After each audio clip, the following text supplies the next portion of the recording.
Okay, general introduction. We are the Nature Knights from Acton, Maine. We want to teach kids about how pollution affects our planet and ways we can help stop pollution. Our team is here to present the items we developed to teach kids about pollution and how they can be a nature knight too, and to help stop pollution. We are the Nature Knights from Acton, Maine. We are here to teach you about pollution. This is a model of our kingdom's playground, which we will use to demonstrate how easily a public place can get polluted. Our question is, how can we improve the way that someone learns how to protect the environment from pollution? Our teammates went out and found a whole bag of trash on our playground.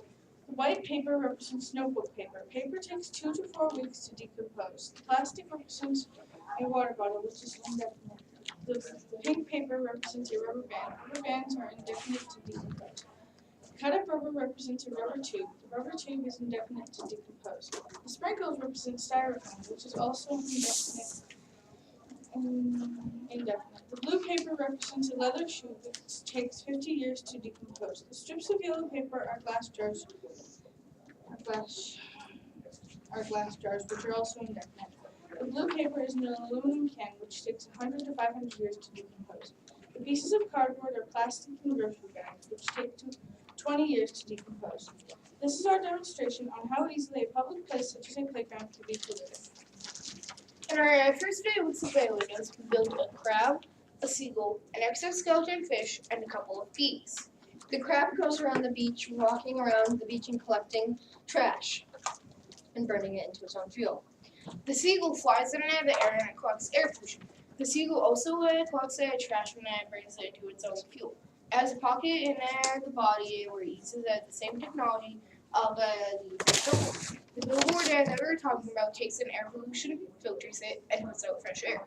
If it runs out of fuel, the seagull has backup solar panels as wings. The exoskeleton fish swims around the sea collecting trash and such and bringing it to a submarine. And it also brings it into its own fuel when needed. The queen bee uses a satellite to find trash and sends it to the worker bees. And the worker bees bring it to the beehive, which compacts it and melts it down. Sam, a person from the Acton Wakefield Watershed Alliance, came to talk to us about water pollution and he told us that the promoter has a real robots that is similar to our prototypes. We were excited about this when he told us about it. Obviously, our robots don't really work because our prototypes are just made out of recycled materials. It would be cool if engineers would use our idea to help the world instead of just using them as weapons. After our visit from Sam from the Acton Wakefield Watershed Alliance, we decided that games were a good way to teach kids about pollution. We invented 2 hands-on games for kids to play and learn. The first game is a pollution find it. In this game, you must find pollution that has been hidden in a jar. The second game is trying to save stuffed animals from being trapped by different types of pollution. We field tested both games with the 2nd grade class. The children enjoyed rescuing the animals and finding the pollution in the jar. Do you guys have any questions for us? And we're also going to recycle all of the stuff that we have. Besides the stuffed animals. Keep it. Yes.